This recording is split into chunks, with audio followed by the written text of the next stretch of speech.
ધાંગધ્રાના રાજપુર ગામે 120 ફૂટ ઊંડા કૂવામાં 3 સાપનું સુરક્ષિત રેસ્ક્યુ કરી જંગલ વિસ્તારમાં છોડી મૂકવામાં આવ્યા.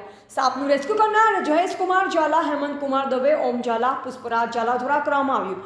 ધાંગધ્રા તાલુકાના રાજપુર ગામે મહેશભાઈ સરેવાડિયાની વાડીમાં કૂવાની અંદર 120 ફૂટ ઊંડા કૂવામાં 3 સાપને જોતા વાડી માલિકે રેસ્ક્યુ કરનાર જયેશકુમાર ઝાલાને જાણ કરતા જયેશકુમાર ઝાલા સહિત તેમની ટીમ વાડી ખાતે પહોંચી 3 સાપનું કૂવામાંથી સુરક્ષિત રેસ્ક્યુ કરી જંગલ વિસ્તારમાં છોડી મૂકવામાં આવ્યા હતા.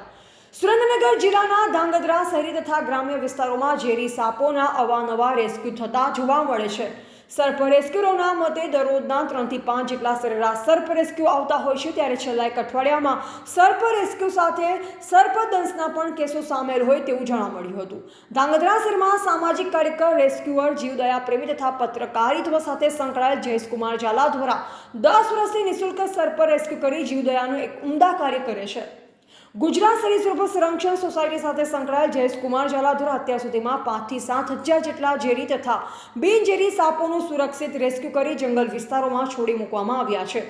ત્યારે ધાંગધ્રા તાલુકાના રાજપુર ગામે મહેશભાઈ સરેવાડિયાની વાડીની કૂવામાં અંદર 120 ફૂટ ઊંડા કૂવામાં 3 સાપ જોતા વાડી માલિકે રેસ્ક્યુઅર જયેશકુમાર ઝાલાને જાણ કરતા જયેશકુમાર ઝાલા, હેમંતકુમાર દવે, ઓમ ઝાલા, પુષ્પરાજ ઝાલા સહિત તેમની ટીમ વાડી ખાતે પહોંચી 3 સાપનું કૂવામાંથી સુરક્ષિત રેસ્ક્યુ કરી જંગલ વિસ્તારમાં છોડી મૂકવામાં આવ્યા હતા. રિપોર્ટર સોહેલ શેખ, ધાંગધ્રા.